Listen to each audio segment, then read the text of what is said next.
नमस्कार, भारत भूमि में आपका स्वागत है। आज हमारे बीच में हैं संदीप सिंह जी। संदीप सिंह जी लेखक हैं, अभी तक 10 पुस्तकें लिख चुके हैं।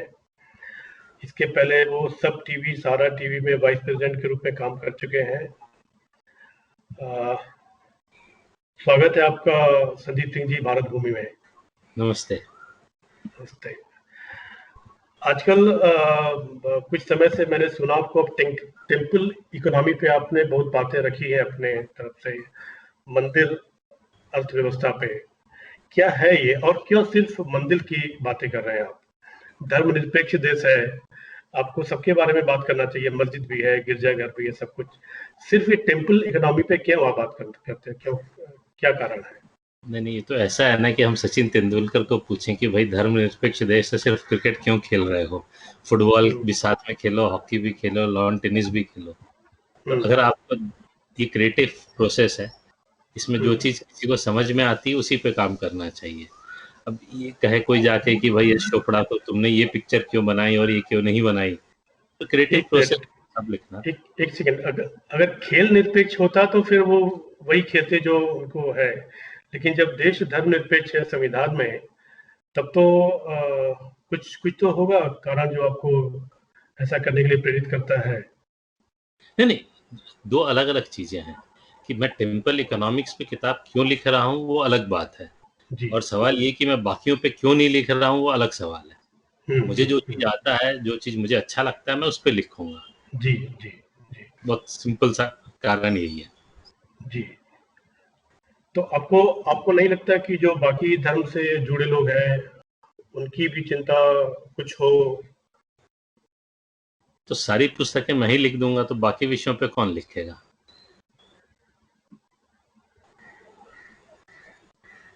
हुँ। तो अब ठीक। बहुत सारे लोग हैं, बहुत सारे लेखक हैं, कोई हुँ, उन हुँ। विषयों पे लिख सकता है। मेरा विषय टेम्पल इकोनॉमिक्स है, मैं इसी पे लिखता हूँ या तो लिखूँगा। बाकी लोग शायद इसलिए नहीं लिखते होंगे क्योंकि उनके धर्म के लोगों को आवश्यकता नहीं होगी। हो सकता है या हो सकता है लिखा भी गया हो जिसकी जानकारी नहीं हो मुझे। ओके। मतलब मैं ये क्लेम तो नहीं कर सकता हूँ कि सारी किताबें जिसने लिखी हैं किसी विषय पे मुझे उसके बारे में पता हो। तो हो सकता है करेक्ट, कि लिखी भी गई हो जिसकी मुझे जानकारी नहीं हो। Correct, correct. लेकिन तो अब एक मूल प्रश्न भी आता है कि ये टेम्पल इकोनॉमिक्स है क्या? ये है क्या? हाँ, मंदिर अर्थव्यवस्था? हाँ। देखिए ये बहुत ही इम्पोर्टेंट सवाल है और ये शुरू में क्लियर हो जाना चाहिए। जी। क्योंकि लोग टेम्पल इकोनॉमिक्स बोलते हैं और फिर उसको जो मंदिर में चढ़ावा आता है या मंदिर की जो प्रॉपर्टी से रेवेन्यू आता है, हुँ, उसको टेम्पल इकोनॉमिक्स का नाम दे देते हैं। और हुँ, फिर आप देखेंगे सोशल मीडिया में लोग उस पे झगड़े रहते हैं। तो वो हुँ, हुँ, रेवेन्यू है। टेम्पल हुँ, इकोनॉमिक्स बहुत अलग चीज़ है। टेम्पल हुँ, इकोनॉमिक्स ये होता है जो मंदिर को केंद्र रख के उसके इर्द-गिर्द जितनी भी आर्थिक गतिविधियाँ हो रही हों, वो हुँ, सारे टेम्पल इकोनॉमिक्स के हिस्सा हैं। अब हुँ, हम हुँ, कुंभ मेला में पूरे भारत से लोग आते हैं, तो हुँ, पूरे भारत से आए हुए लोगों का जो एक्सपेंस होगा, अगर कोई रामेश्वरम से चला हरिद्वार के लिए, तो हुँ, वो मंदिर अर्थव्यवस्था का हिस्सा होगा। हुँ, हुँ, हुँ, उस हिसाब से चीज़ों को समझने की ज़रूरत है। अब हुँ, जैसे टेम्पल इकोनॉमिक्स का असर आपको बताता हूँ, कि हुँ, हमारे यहाँ रिचुअल्स बहुत सारे हैं मंदिरों में। हुँ, अब आपको सुन के आश्चर्य होगा कि जैसे कि पुरी के मंदिर में हमें चावल चढ़ाए जाते हैं, अलग-अलग हुँ, तरह। हुँ, अब आपको आश्चर्य होगा कि कभी भारत में 8-10 लाख वैरायटी की चावल हुआ करते थे हुँ, हुँ। और 8-10 ऐसे लाख। 8-10 और उड़ीसा में शायद 50-60 हज़ार से ज़्यादा राइस की वैरायटी होती थी, अब वो 6-8 हुँ, हज़ार रह गई है। हुँ, और हुँ, पुरी के आस-पास भी अधिकांश वही वैरायटी बची है जो भगवान में मंदिर को चढ़ाए जाते हैं। अब हुँ, बहुत हुँ, सारे फूल पत्ते देख लीजिएगा, हुँ, जो भगवान पे चढ़ाए जाते हैं वो तो बच गए और हुँ। जो नहीं चढ़ाए जाते हैं वो विलुप्त हो गए हैं। तो करेक्ट, करेक्ट। जो मंदिर के जो रिचुअल्स थे वो सिर्फ रिचुअल्स नहीं थे, वो कॉपीराइट प्रोटेक्शन का एक तरीका भी था। हुँ, हुँ, हुँ, पूरा इकोसिस्टम बना हुआ था उससे। हुँ, तो हुँ, हुँ, हमारे यहाँ मंदिरों में बहुत सारी चीज़ें होती हैं। अब जैसे हुँ, मैं आपको उदाहरण देता हूँ, कुंभ मेला का भी उदाहरण दिया था। हुँ, हुँ, आपको बताऊँ हुँ, 2013 में प्रयागराज हुँ, कुंभ में हुँ, associated chamber of commerce ASSOCHAM का एस्टिमेट था कि हुँ, यूपी सरकार को 12,000 करोड़ का रेवेन्यू मिला। हुँ, हुँ, हुँ, हुँ, फिर नासिक कुंभ में एसोचैम की हुँ, स्टडी थी जो 2015 में हुई थी, 2015 में, उसमें नासिक को थोड़ा छोटा होता है, उसमें 10,000 करोड़ लोगों को रेवेन्यू आया और सिर्फ 4.5 लोगों को नौकरियां मिली, सिर्फ कुंभ की वजह से। थर्ड पार्टी जो इंडस्ट्री बॉडी है उसकी स्टडी बता रहा हूँ। सिर्फ 4.5 करोड़ 4.5 लाख लोगों को नौकरी मिली और 10,000 करोड़ का नासिक में रेवेन्यू आया महाराष्ट्र गवर्नमेंट। 2019 कुंभ मेला जो उत्तर प्रदेश में, यूपी गवर्नमेंट ने उसमें इन्वेस्ट किया 4,200 करोड़ रुपया। रिटर्न आप अनुमान भी नहीं लगा सकते हैं, 1.2 लाख करोड़ रुपया। तो और ये सब थर्ड पार्टी असेसमेंट है, संदीप सिंह की स्टडीज नहीं है। तो ये इतना बड़ा रेवेन्यू मॉडल है। और मैं एक उदाहरण दे रहा हूँ, अब देश के सारे मंदिरों को, सारे मेलों को जोड़ दीजिए जो धार्मिक कारणों से लगते हैं, तो अपने आप में बहुत बड़ा अमाउंट है। अब वो इतना बड़ा है कि मैं गेस भी नहीं करना चाहता हूँ, क्योंकि अब देख रहे हैं कि एक कुंभ से 1.2 लाख करोड़ की आमदनी होती है। इसलिए टेम्पल इकोनॉमी बहुत बड़ा विषय है। और जब मैं डॉक्यूमेंट कर रहा हूँ, आप पुस्तक में देखेंगे तो आपको आश्चर्य होगा, मतलब चक्का चौध हो जाएंगे कि इतना बड़ा अर्थव्यवस्था है। लेकिन आपने लिखना कब शुरू किया ये मैंने देखिए, ये विचार मेरे जो पुस्तक मैंने 2008 में एक लिखी थी, इंडियन ओशन स्ट्रैटेजी, उसमें एक छोटा सा 3 पन्ने का चैप्टर था और मैं उस पर लेक्चर देता था तो लोगों को पसंद आता था। लोग बोलते थे कि यार संदीप तुम लिखो इस पे, वीडियो बनाओ। अब वीडियो बनाने के पक्ष में बहुत ये नहीं था। अब लेकिन क्या हुआ, जैसे आपने पूछा तो एक दूसरा सवाल का जवाब दे देता हूँ कि जो आएगा कि अभी क्यों लिख रहा हूँ।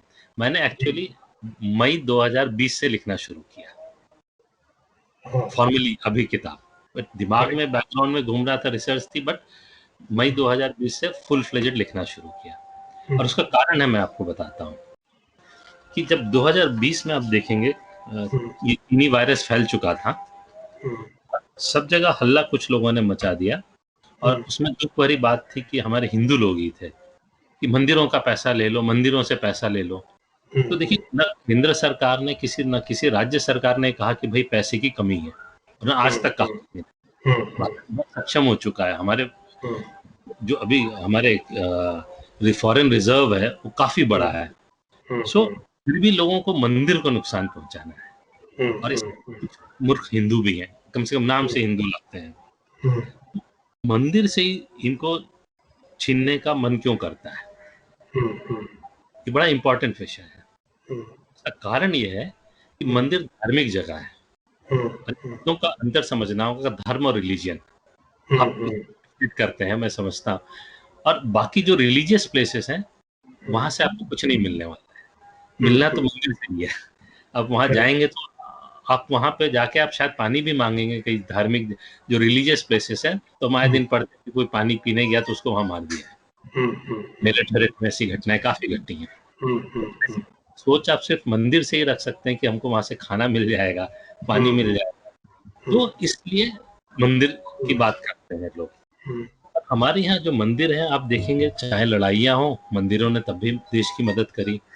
जब बाढ़ आता है तब भी मंदिर हेल्प करते हैं। जब हमारे सैनिक मरे थे, मुझे याद है सिद्धि विनायक और कई मंदिरों से पैसा दिया गया और अच्छे खासी संख्या में दिया गया। तो आप अभी भी देखेंगे, मैं अब छोटी सी लिस्ट बताता हूँ, अब ये लिस्ट पुरानी हो गई है, मुझे अपडेट करनी पड़ी।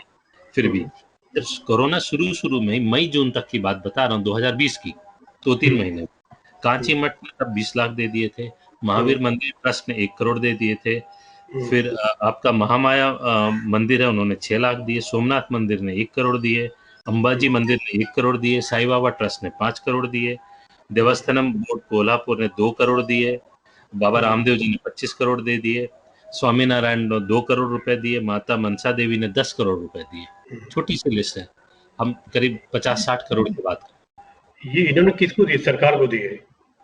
सरकार को दिए, chief minister relief fund, PM relief fund, और इसके अलावा जो उन्होंने काम किया, खाना देना, कई लोगों ने अस्पताल बनवाए, टेम्पोररी जो बन रहे थे लोगों को आइसोलेशन में रखने के लिए, वो खर्चा अलग हुए, और ये पहले 3-4 महीने की बात कर रहा हूँ। तो जब मंदिरों ने इतना किया और फिर भी हमारे ही कुछ मूर्ख हिंदू भाई बहन जब लग जाते हैं मंदिर क्यों, अब तो इतना ब्रेन वॉश कर दिया गया कि शायद अपने मंदिर खुद ही तोड़ने चले जाए, मुझे ऐसा लगता है। तो मुझे लगा कि बहुत समय उपयुक्त है कि इस पे पुस्तक लिखी जाए, और घर पे वैसे भी बैठना था, तो मुझे लगा कि मैं काफी टाइम भी डिवोट कर सकता हूँ, तो ये कारण रहा कि मैं ये पुस्तक इस समय लिखना शुरू किया। लेकिन आपने जो बोला कि ये सरकार को दिया है इन्होंने, तो ऑलरेडी मंदिर तो सरकार के कंट्रोल में है, तो खुद ले सकती है, उनको देने की आवश्यकता क्या है मंदिर को? नहीं, दो कारण है कि इसमें जितने मंदिर पढ़े सब सरकार के कंट्रोल में नहीं है, भगवान की कृपा। तो मंदिरों ने दिए। और अगर आपको ध्यान होगा कि एक सरकार थी, मैं पॉलिटिकल नहीं बनाना चाहूंगा तो इसलिए नाम नहीं लेता हूँ अभी, बट एक राज्य की सरकार ने वहां के मंदिरों को इंस्ट्रक्शन दिया कि बाकी रिलीजियस प्लेसेस को तुम पैसे दो, और उस पर फिर लोग कोर्ट में गए, और तब जाके वो उनका डिसीजन वापस हुआ। तो सरकार वहां तक भी गई थी, मतलब बस चले तो वो मंदिर को पूरा बेच खाएं। तो ये जरूरी है, ये डॉक्यूमेंट करके लोगों को बताया जाए कि मंदिर जरूरी क्यों है।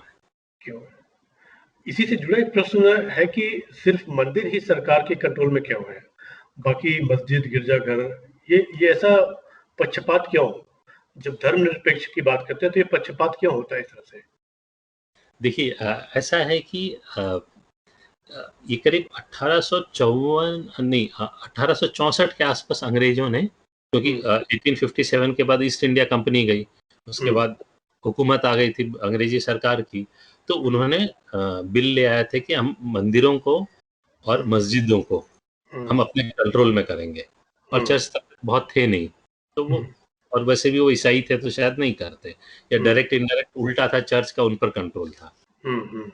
मुसलमानों ने बहुत प्रोटेस्ट किया, मुसलमानों को उस बिल से निकाल दिया गया, और हिंदू सोते रहे। हिंदू समाज तो सोता ही रहा है कई सालों से। तो और इसमें हम सरकार की गलती मैं कम मानता हूँ, क्योंकि अगर सारा हिंदू सड़क पे आ जाए, अगर हम 80 करोड़ मानते हैं कि सेंसस में है, मैं मानता हूँ जो वाकई में हिंदू हैं शायद 25-50 करोड़ हो, अगर वो भी सड़क पे आ जाए तो सरकार मंदिरों से भाग जाए। इतने आलसी, कामचोर हो गए हैं, अपने धर्म के प्रति इतने विमुख हो गए हैं कि हमें फर्क ही नहीं पड़ता है। सो ये समस्या है। मैं सरकार को ज्यादा दोष नहीं देता हूँ, क्योंकि हमारी चीज है, मान लीजिए मेरी चीज है, हमारे घर में कोई घुस जाए तो क्या हम उसको छोड़ देंगे? करेक्ट। हमारे कई देशों में या कई जगह आप देखेंगे यहाँ तो पार्किंग के लिए लोग सर फोड़ लेते हैं, लेकिन सरकार घुसी हुई है, हमको फर्क ही नहीं पड़ता है। गलती हमारी है सरकार से ज्यादा, और हमें समाज को जानना होगा। हाँ, लेकिन जब हम सरकार की बात करते हैं, पुस्तक लिख के, और बहुत से लोग अलग अलग तरीके से कर रहे हैं। जी आप बोलिए। हाँ, हम जब सरकार की बात करते हैं तो जो 2014 से सरकार है, उसके बारे में माना जाता है कि ये हिंदू के पक्ष में काम करने वाली सरकार है। तो अगर ये सरकार अगर नहीं करेगी तो फिर और कौन सी सरकार आएगी जो ये सब काम करेगी जो आप लिखना चाहते हैं, करना चाहते हैं? देखिए, जैसे आपने कहा खुद ही कि ऐसा माना जाता है, तो ये सिर्फ माना ही जाता है, सच्चाई में है कि नहीं इस पे जरा डाउट है।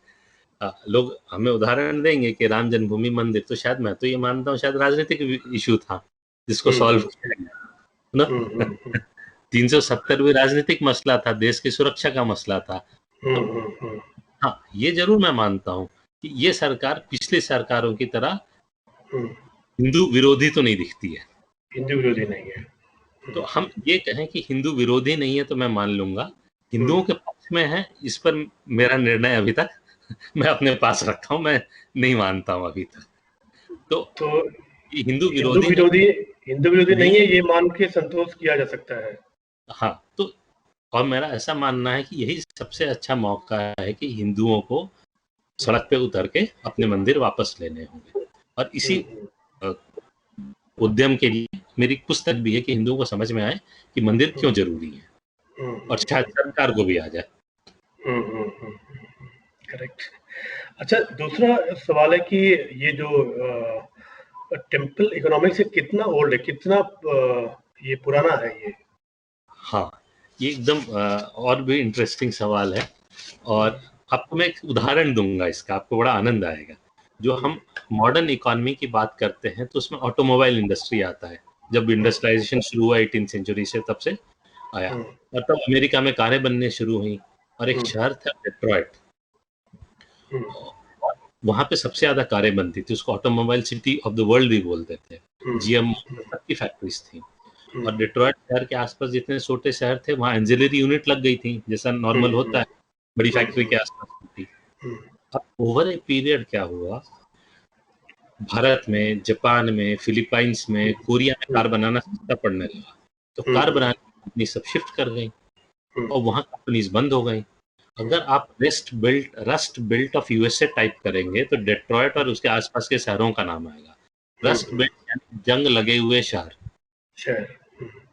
तो वहां जो प्लांट बंद हो गई उनमें जंग लग गया है, और जहां हर शहर की आबादी बढ़ रही है, डेट्रॉयट की आबादी लगातार घट रही है और बड़ी कोशिशें हो रही है कि उस शहर को जिंदा रखा जाए। तो मॉडर्न इकोनॉमी है। और अगर आप देखेंगे ऐसे घोस्ट टाउन्स भी बोलते हैं, आपको चीन में, रूस में और यूरोप के कई देशों में मिलेंगे कि वो फैक्ट्री जब वहां से हट जाती हैं क्योंकि नई तरीके बनने से लगती हैं तो वो चीजें मर जाती हैं। अब देखिए दुनिया के 5 सबसे पुराने शहर जहां लोग आज भी रह रहे हैं, पुष्कर, बनारस, पाटलिपुत्र, उज्जैन, रामेश्वरम, यहाँ कोई फैक्ट्री नहीं है, सिर्फ एक स्थान है। और सिर्फ मंदिरों की अर्थव्यवस्था की वजह से ये शहर चल रहे हैं, जी रहे हैं। तो बनारस को कहते हैं इतिहास से भी पुराना, पुष्कर तो ब्रह्मा जी के समय से है। तो ये क्लासिक एग्जाम्पल है टेम्पल इकोनॉमिक्स का, जो मैं आपको लाइव एग्जाम्पल देता हूँ कि ये देखिए हमारे शहर जी रहे हैं बिना एक इंडस्ट्री के, और आज भी इंडस्ट्री नहीं है, पिछले 150 साल नहीं है जो मॉडर्न इंडस्ट्री है अभी। तो आप अगर हमारा इतिहास भी देखेंगे भारत का, तो राजा दाहिर पे हमला हुआ तब से मंदिरों को तोड़ना शुरू किया गया। और एग्नेस मैडिसन की स्टडी है जो यूरोपियन कमीशन ने उनको असाइन की थी करने के लिए, वो कहता है कि हमारा तब वर्ल्ड कंट्रीब्यूशन वर्ल्ड जीडीपी में 32.5% था, सबसे ज्यादा था। और जब ने लगे हमारी अर्थव्यवस्था नीचे जाने लगी और अकबर के आने तक वो 10-12% पे आ गई थी। अंग्रेज जब गए तब तक वो 6-7 पे थी, उसके बाद नेहरू जी आ गए लाइसेंस राज लेके, तो हम 3-4 पे आ गए, जिसको इन्होंने classically Hindu rate of growth की नाम दी, जबकि ये एंटी हिंदू पॉलिसी की वजह से हुआ था। तो हमारे यहाँ मंदिर थे, हमारी इकोनॉमी बहुत अच्छी थी। मैं ये नहीं कहता हूँ कि सिर्फ मंदिर की वजह से, क्योंकि कोई भी इकोनॉमी सिर्फ एक चीज की वजह से नहीं रहती है, लेकिन मंदिर उस इकोनॉमी के स्पाइनल कॉर्ड थे, रीढ़ की हड्डी थे, जिसको तोड़ा गया तो हमारी इकोनॉमी चरमरा गई। तो वही मैं पूछना चाह रहा था कि सिर्फ मंदिर से ही संपूर्ण इकोनॉमी हो सकती है या फिर और भी चीजों की आवश्यकता पड़ती है? देखिए ऐसा मैं नहीं कर रहा हूँ कि और चीजों की आवश्यकता नहीं पड़ती है, बट जो उदाहरण मैंने आपको दिया बनारस का और डिट्रॉयट का, बताता है कि हम हजारों साल से जी रहे हैं। और आप वैसे ही आप आज भी देख लेंगे, भारत के इतिहास में देख लीजिए, जो पुराने ट्रेडिंग टाउन्स थे, अंग्रेजों के समय के जो बड़े बड़े शहर थे, अब वो बड़े नहीं रह गए। मुगल सराय बहुत बड़ा होता था, कलकत्ता इंडस्ट्रियल टाउन था, अब नहीं है। और आज जो इंडस्ट्रियल टाउन है वो शायद आज से 50-60 साल बाद नहीं होंगे, क्योंकि कभी बम्बई मैन्युफैक्चरिंग हब था, अब बम्बई से मैन्युफैक्चरिंग हट गई, आप देखिए। और आने वाले समय में शायद बैंगलोर आईटी हब है, शायद बैंगलोर सबसे बड़ा हो जाएगा पॉपुलेशन उसमें, इंडस्ट्रियल एक्टिविटी के हिसाब से। तो मॉडर्न इंडस्ट्री तो बदलती रहेगी, लेकिन रामेश्वरम वही रहेगा, बनारस वही रहेगा, पुष्कर वही रहेगा, और आज से 1000 साल बाद शायद बम्बई इस फॉर्म में रहे, दिल्ली रहे नहीं रहे, बनारस और रामेश्वरम फिर भी रहेंगे। करेक्ट। अच्छा, आपने एक बीच में बोला था कि हिंदुओं को अगर मंदिरों को रक्षा करनी है या जो भी है, तो उसके लिए सड़क पर आना पड़ेगा, सरकार के भरोसे नहीं रह सकते हैं जी। अभी कुछ समय पहले चिदम्बरम ने भी, जो पूर्व वित्त मंत्री थे, उन्होंने भी किसी विषय को लेकर बोला था कि सड़क पर आना पड़ेगा। हाँ। तो इस तरह से पूरी व्यवस्था चरमरा नहीं जाएगी, कुछ गड़बड़ नहीं हो जाएगा, ऐसा लगता है? अच्छा, हाँ, अच्छा, इस मार्ग पे अगर जाए। हाँ, तो कई बार होता है ना कि वो शब्द और वाक्य किसके मुंह से आ रहा है। चिदम्बरम जी एनआरकी की बात कर रहे थे। हमारा कहना था कि हम सिर्फ सड़क पे आके एक दिन मौन व्रत में खड़े हो जाएं कि भाई हमारा मंदिर हमको दे दो। तो सड़क पे आने का मतलब होता है कि अब वोकल हो अपने इशू पे। मैं वहां से आ रहा था। देखिए हमारे यहाँ, आपको एक और उदाहरण देता हूँ, अभी कोरोना काल से ही, जब कोरोना काल हुआ तब आपने ध्यान दिया होगा पिछले साल अमेरिका में तोड़फोड़ हुई, काफी लोगों ने जलाया, ब्लैक लाइव्स मैटर करके भी प्रोटेस्ट हुई, या लोगों को खाना नहीं मिला तो लोगों ने तोड़फोड़ की, दुनिया में कई जगह हुआ। भारत में लोग चुपचाप पैदल चले गए। और ये मेरा बहुत बड़ा उदाहरण था जो मैं आपको देना चाहता था। अच्छा हुआ यहाँ से बात कि हमारे देश में ये लोग पैदल क्यों चले गए? क्या इतना आसान है सोचना कि मैं 500 से 1000 किलोमीटर या 100 किलोमीटर पैदल चला जाऊंगा? तो हिम्मत कहाँ से आती है व्यक्ति में? तो ये जवाब है कि हमारे यहाँ तीर्थ के सिस्टम है। हम रामेश्वरम से हरिद्वार जाते हैं और फिर पानी लेकर रामेश्वरम भी आते हैं, उत्तर प्रदेश से लोग या उत्तर भारत से। हम पूरी जगन्नाथपुरी भी जाते हैं। आप रिकॉर्ड देखिए, आपको मिलेगा कि सबसे ज्यादा जो आज का पाकिस्तान का नॉर्थ वेस्ट फ्रंटियर है, वहां से सबसे ज्यादा लोग जगन्नाथपुरी आते थे पूजा करने, सिंधु नदी का पानी लेके। तो हमारे यहाँ इतना लंबा चलना बड़ा आसान सा बात है, और हमें मालूम है रास्ते में मंदिर मिलेंगे, हम वहाँ ठहर जाएंगे, हमें खाना मिलेगा, खा लेंगे। तो जो पूरी हमारे अंदर इनबिल्ट है कि हमको चलने में डर नहीं लगता है अपने देश में, और हम जानते हैं देश हमारा, हम इसको भारत माँ बोलते हैं, तो हम अपनी चीजों के साथ तोड़फोड़ नहीं करेंगे। और इस देश में जो आई थी समस्या, हमारा अनपढ़ व्यक्ति भी समझता है कि सरकार एक साथ इतने लोगों को कैसे भेज पाएगी, ये समस्या होगी, तो तोड़फोड़ नहीं करता है, शायद कष्ट भी झेलता है और पैदल चला जाता है।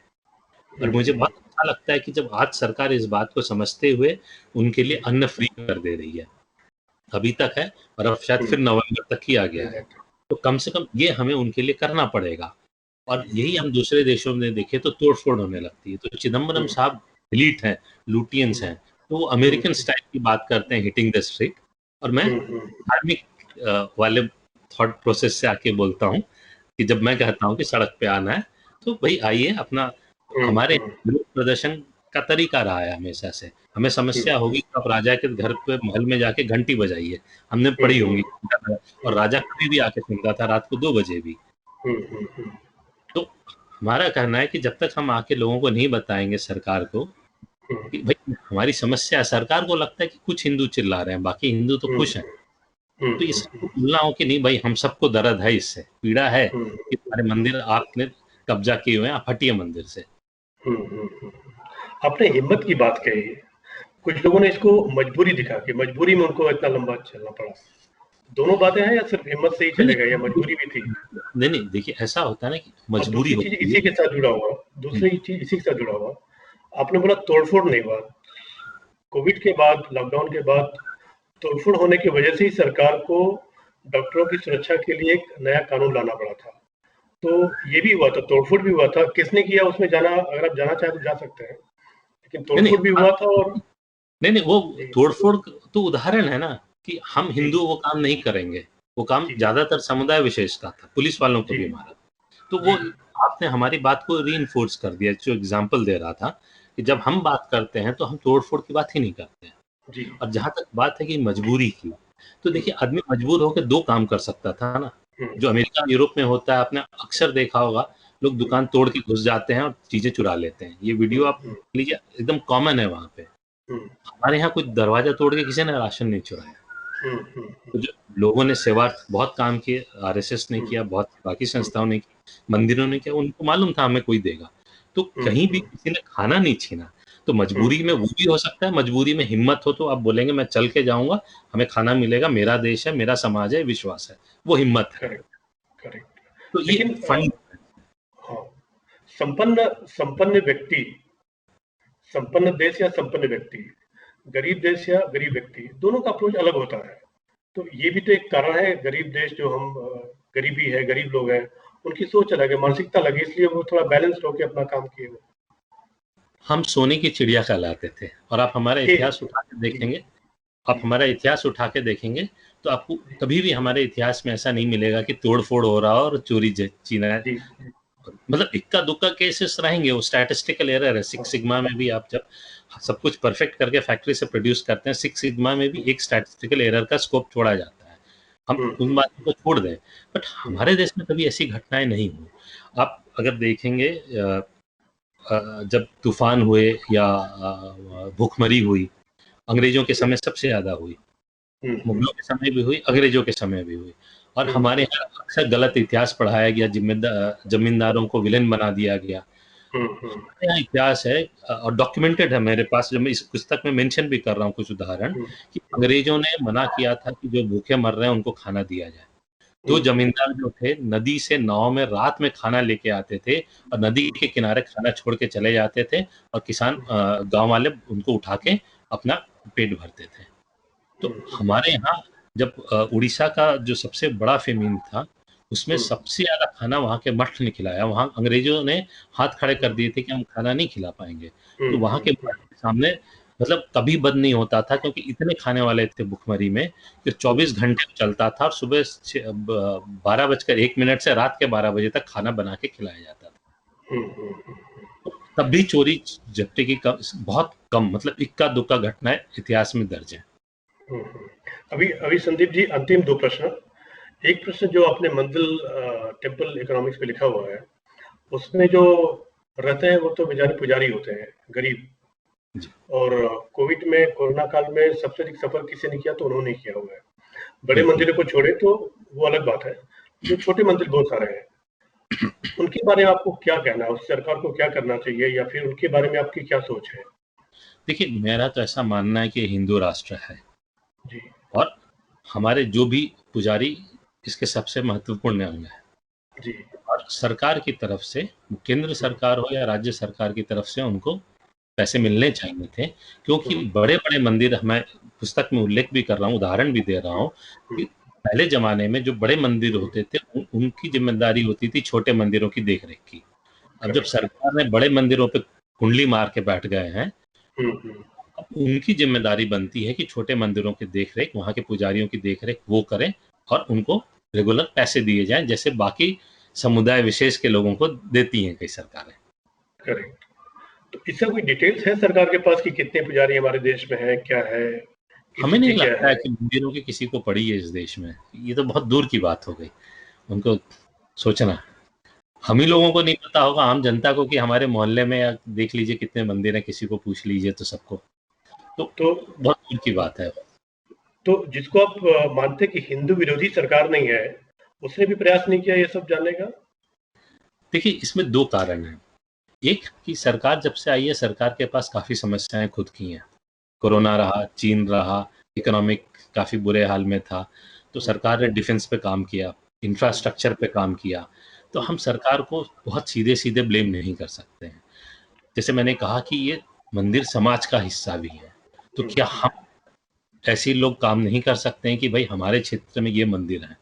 अब हर शहर, हर गांव में आदमी उठ जाए, ऐसा तो नहीं है कि इतने बिजी हैं, हमको टाइम नहीं है अपने धर्म के लिए सोचने। कितना टाइम लगेगा? 7 दिन में पूरे भारत का डेटा मिल जाएगा अगर हर शहर, हर गांव, हर जगह से लोग खड़े हो जाएं। इंटरनेट का जमाना है, किसी को इनिशिएटिव लेना है कि भाई आइए आपके शहर का डेटा इसमें अपलोड कीजिए, हमको तो 7 दिन में सारा डेटा मिल जाएगा हम चाहें तो। सवाल, बहुत बड़ा काम नहीं रह गया अब आज के दिन में, टेक्नोलॉजी। सवाल ये है कि क्या हम करना चाहते हैं, हम विलिंग हैं?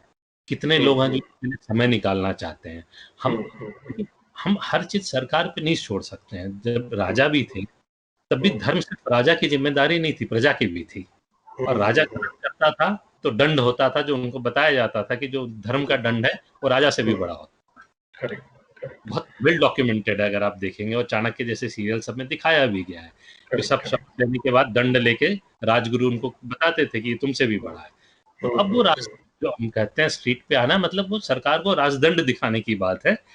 ये कर रहे हैं और हमें आके करना पड़ेगा। संदीप जी, लास्ट क्वेश्चन हमारा है, अंतिम प्रश्न, कि ये जो बुक लिख रहे हैं वो कब तक आ जाएगी और इसका नाम क्या है, पूरा नाम?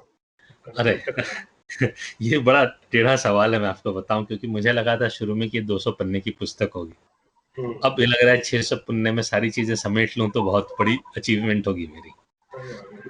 तो किताब क्या है कि मुझे लगा था कि इतनी जानकारी भी उपलब्ध नहीं होगी, क्योंकि हमारे यहाँ कम रिसर्च होता है, बहुत कम डॉक्यूमेंटेशन है। बट फिर भी उधेड़ बुन करके मुझे लॉकडाउन में भी घर पे ही बैठ के काफ़ी जानकारियाँ मिली हैं। तो ये सेकेंडरी रिसोर्स पे बेस्ड पूरी पुस्तक होगी। तो उस हिसाब से मुझे लगता है कि मुझे अभी 6 साल में, साल भर और मेहनत करनी होगी। इसमें ऐसा है कि देखिए 2 कंपोनेंट है। एक तो 6 महीने कम से कम और लिखने में जाएंगे, उसके बाद उस एडिटर के पास भेजना, वहां से कुछ करेक्शंस आएंगे कि ये छूट गया, ये डालो, ये हटाओ, तो वो आप पकड़ लीजिए 1-2 महीना, क्योंकि उनको अगर मैं 600 पन्ने भेजूंगा तो भी महीना 1.5 महीना लगाएंगे रिव्यू देना, फिर वो करना, उसके बाद पेज सेटिंग, इतने पन्नों की पुस्तक 1 महीना आप और पकड़ लीजिए, और फिर प्रिंटिंग 10-15 दिन का काम अगर आप वो पकड़ लीजिए, मतलब ऐसा तो होगा नहीं कि प्रिंटर वेट कर रहा, मैं पहुंचा और प्रिंट किया। तो मुझे लगता है मैं साल भर में इसको जरूर लोगों तक पहुंचा पाऊंगा। और ये पुस्तक बात कर रहे हैं तो आप शेयर करूं कि जरा अलग तरीके से छाप भी रहा हूँ। मेरा क्राउड फंडिंग का मॉडल रहा है, तो इस बार मैंने लोगों से कहा कि आप 1000 रुपए दीजिए, और हर 1000 रुपए के बदले आपका नाम भी पुस्तक में रहेगा, और आपको कम से कम 2 हार्ड कॉपी पुस्तक की तो दूंगा ही। बाकी जैसे 200 पन्ने की होती तो ज्यादा देता, 600 पन्ने की होगी तो कम होगी, प्रिंट कराएंगे। बट आइडिया ये है कि इस बहाने की हर व्यक्ति को पुस्तक मिलेगा तो खुद एक रखेगा, दूसरा दूसरे को देगा, तो विचार फैलेगा। और इसमें कोशिश कर रहा हूँ कि भारत के हर जिले से कम एक व्यक्ति का 1000 रुपए का कंट्रीब्यूशन हो, ताकि भारत के हर जिले में टेम्पल इकोनॉमिक्स की बात पहुंचे। और आपको खुशी होगी कि इस जनवरी से मैंने रोक दिया, क्योंकि पुस्तक लेट हो रही थी तो थोड़ा ब्रेक दिया उसको, बट पिछले मई से शुरू करके 2020 से 2020 जनवरी तक, दिसंबर तक, मैंने लॉकडाउन में सिर्फ फोन और ईमेल के जरिए और 140 डिस्ट्रिक्ट कवर किए हैं। उसमें अंडमान का भी एक डिस्ट्रिक्ट है, नॉर्थ ईस्ट के भी कुछ डिस्ट्रिक्ट हैं। तो आपसे भी अनुरोध है कि कुछ डिस्ट्रिक्ट कवर करने में आप मदद करें, और आपका दर्शक भी जो देख रहे हो वो भी। तो आप चाहें तो मेरा ईमेल आईडी जो है authorsandeepsingh@gmail.com, आप डिस्प्ले कर पाए तो जरूर कर दीजिएगा ताकि लोग पहुंच पाए। श्योर श्योर, बिल्कुल बिल्कुल करेंगे। और संदीप जी, आपने आज समय दिया भारत भूमि के लिए, आपका बहुत बहुत धन्यवाद। और ईश्वर आपको इस भगीरथ कार्य में सफल करे, ऐसी हमारी कामना है। धन्यवाद। पुस्तक के बाद फिर आपके पास आएंगे रिलीज होने के बाद। बिल्कुल, हम इंतजार करेंगे कि दोबारा भी मौका मिले और आगे आपसे मौका मिलता रहे बात करने के लिए। धन्यवाद। Thank you so much Sandeep ji, धन्यवाद।